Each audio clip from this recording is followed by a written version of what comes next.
السلام عليكم الاخوان، كي دايرين؟ مزيانين بخير؟ نتمنى تكونوا بخير وعلى خير. تفرجتوا اليوم، استمتعتوا بالكره، شفتوا الاداء والنتيجه، ولكن حاجه وحده اللي ما عجبتنيش انا في هذا الشيء، لانه كنشوف المنتخب ما عندوش بطوله مع منتخب كيلعب بطوله.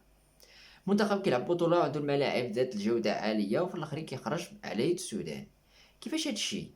وشنو هو الخطا اللي خلى الجزائر تخرج على يد السودان؟ وكما شفنا في المقابلات الاخرين كتعادل مع فرق بسيطه. وشنا هو السبب؟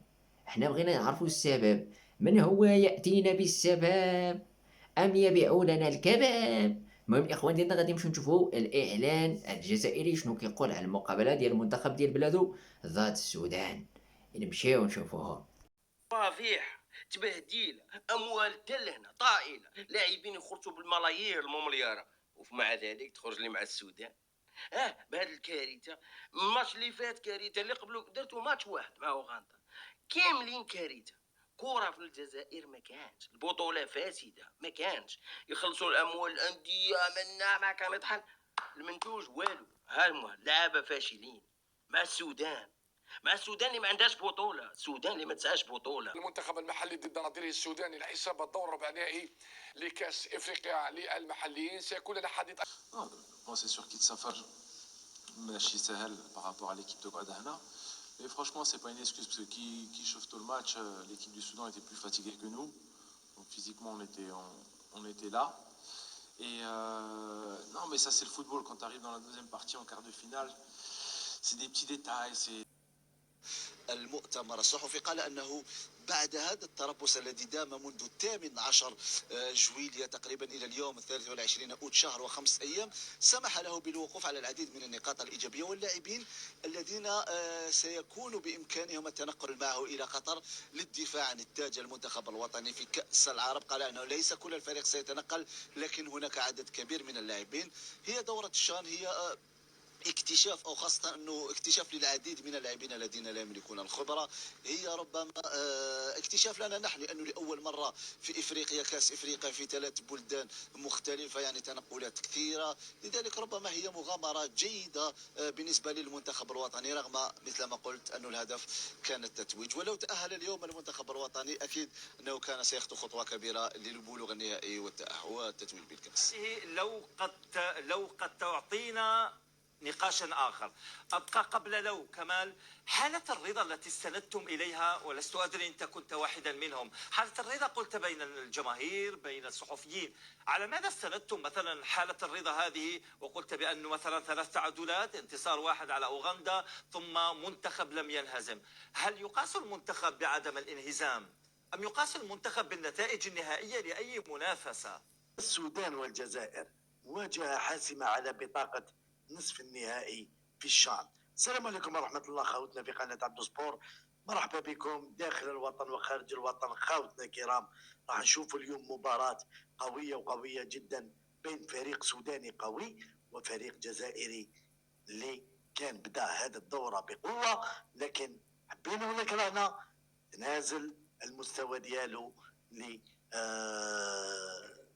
نسبة ضئيلة باش نفوزوا بهذه المباراة، لكن تبقى فيها الجرينتا ويبقى فيها تعليمات المدرب بوقرة. اليوم الإعلام السوداني راح نسمعكم واش قال.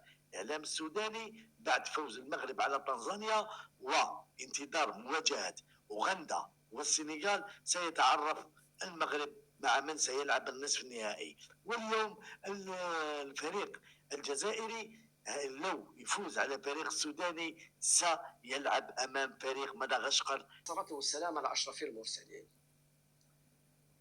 الجزائر تخرج في دور ربع النهائي بدون أداء وبدون إقناع أمام منتخب سوداني متواضع وكان في المتناول. بداية هنيئا للمنتخب السوداني، نقدر نقول طريق راهي معبدة إليكم للذهاب إلى النهائي. نقدر نقول تلعبوا مع مدغشقر ما راهيش في المستوى الكبير، تفوزوا على مدغشقر راح تروحوا للنهائي وتلعبوا مع الفائز ما بين السنغال والمروك. النهائي حيكون صعب جدا. اما احنا هذا المنتخب اللي كان مجد بوقرة يعني من قبل كان يقول نلعب بالشام بهذو اللاعبين نلعب كاس العربيه، بعد يغير رايه في الدقائق الاخيره نتيجه الضغط. على العموم لما لعبنا مع النيجر تكلمنا وقلنا يا بوقرة عندك ثلاث ورحمة الله تعالى وبركاته، إن شاء الله تكونوا بخير، تكونوا على خير. مالوغوزمون خسارة المنتخب الوطني بركلة الترجيح 4 مقابل 3. هم ضيعوا واحدة، احنا ضيعنا 2. هذه كرة قدم.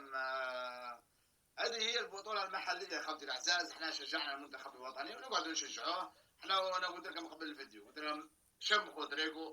بعد ما سمعنا الاعلان الجزائري شنو كيقول على المنتخب ديال بلادو، على المدرب وعلى اللاعبين والاداء والنتيجه وديك الشيء الاخر وديك الشيء الاخر، ولكن حنايا من النظريه ديال غادي نشوفوا حنايا شفنا المنتخب الجزائري من اول انتصار على الخطوه ديال البنات ديال السيدات، ماشي على الخطوه ديال الرجال، لانه كان غادي ينتصر على اوغندا ب3-0، نشوفوه مع جنوب افريقيا 1-0، نشوفوه مع كذا.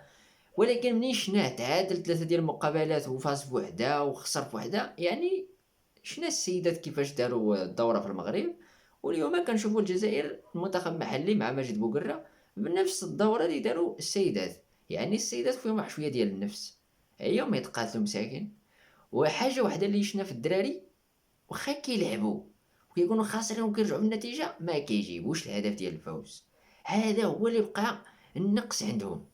اما السودان لعبت على الخطه ديال اسامه السعيدي، منين لعبنا واحد المباراه ضد الجزائر وكان راوغ ماجد بوقره وشيجيل.